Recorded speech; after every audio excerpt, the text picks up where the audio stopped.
কোন প্রয়োজন পুরা করলে আমরা কয়টা আমল করব? দুইটা। চেহারা ধুবো, হাত ধুবো। বুখারী শরীফের 6316 নম্বর হাদিস। হাদিসের বর্ণনাকারী আব্দুল্লাহ ইবনে আব্বাস।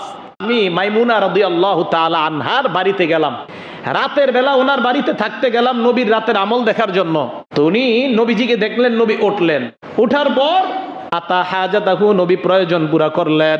ওয়াসালা ওয়াজহাহু ওয়া ইয়াদাইহি, নবী নিজের চেহারা ধৌত করলেন, হাত ধৌত করলেন।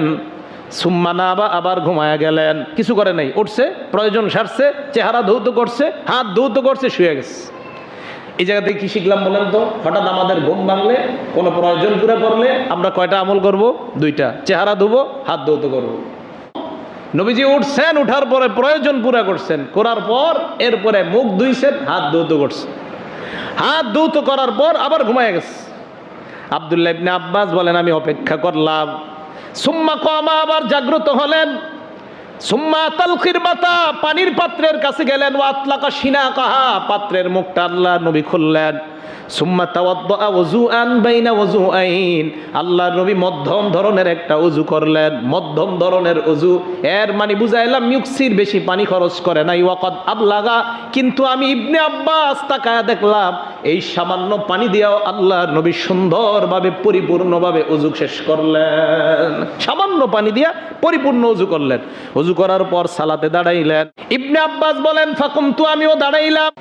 ফাতামাত্তাইতু, আমি এমন অভিনয় করলাম নবী যেন বুঝতে না পারে আমি যে ঘুম থেকে উঠলাম, আল্লাহ নবী যেন বুঝতে না পারে আমি যে ওনার আমল ফলো করতেছি, নবী যেন বুঝতে না পারে। আমি এমন আস্তে আস্তে কাজ করলাম। তাওয়াদ্দাতু, ওযু করলাম। ওযু করার পর কুমতু আন ইয়াসারিহি, আল্লাহর নবীর বাম পাশে আমি দাঁড়াইলাম। ফাদারানি, আখাযা উযুনি, নবী আমার কান ধরলেন। ধরার পর আদারানি আন ইয়ামিনিহি, আল্লাহর নবী আমারে ডান পাশে দাঁড় করাইলেন। তাহলে ইমাম একজন, মুসল্লি একজন হলে ইমামের ডান পাশে দাঁড়াবে মুসল্লি। মাসালা বুঝে আসছে তো? দাঁড় করানোর পর এবার ইবনে আব্বাস বলেন, ফাতাতাম্মাস সালাতুহু সালাসা আশরাতা রাকাআ, আল্লাহর নবী মোট 13 রাকাত সালাত আদায় করলেন। বলেন কয় রাকাত? 13 রাকাত সালাত আদায় করলেন। 13 রাকাত সালাত আদায় করার পর এবার হাবিব যখন সালাত শেষ করলেন, সালাত শেষ করার পর সুম্মা নামা, আবার নবী ঘুমায়া গেলেন। ওয়ানাফাখা, নাক ডাকা শুরু করছে। নবীজি নাক ডাকলেন, নাক ডাকা দোষের কিছু না, বেশি ডাকলে আবার ডাক্তার দেখেন। নবীজি সাল্লাল্লাহু আলাইহি সাল্লাম ঘুমাইলেন, ঘুমানোর পর নাফাখা, নাক ডাকলেন। ইবনে আব্বাস বলেন, কানা ইযা নামা নাফাখা, নবীজি যখন ঘুমাইতেন নাক ডাকতেন। তো নাক ডাইকা এভাবে ঘুমাইতেছে নবী সাল্লাল্লাহু আলাইহি সাল্লাম। তা আমি চিন্তা করি কি জানেন, হাদিসটা বরাবর যে আমার নবীর নাক ডাকাটা নিশ্চিত এত সুন্দর ছিল যে যেটা শোনার জন্য আমরা হয়তো রাতের বেলা অপেক্ষা করতাম যে নবীর নাক ডাক কখন শুনবো। ওটা নিশ্চিত এত সুন্দর ছিল যে নাক ডাকা কারো কোনো ক্ষতি হতেই পারে না। নাক ডাকে এভাবে ঘুমাইলেন। ফালাম্মা আযানাহু বিলালুন বিসসালাহ, বেলাল আইসা ডাকলেন, হুজুর নামাজের সময় হয়েছে, ওঠেন। আল্লাহ রাসূল জাগ্রত হলেন। এবার দেখেন কি কয়, জাগ্রত হওয়ার পর নামাজ পড়লেন, ওযু করে নাই। তাহলে এটা কিভাবে সম্ভব? হাদিসে আসছে আল্লাহর নবী যখন ঘুমায় ওনার চোখ ঘুমায়, ওনার অন্তর ঘুমায় না। এরপর আল্লাহর নবী দোয়া করলেন। দোয়ার মধ্যে কি বললেন দেখেন, আল্লাহুম্মা জাআল ফি কলবি নূরা, আল্লাহ তুমি আমার কলবে নূর দিয়ে দাও। এই দোয়াটা যদি পারেন সবাই করবেন।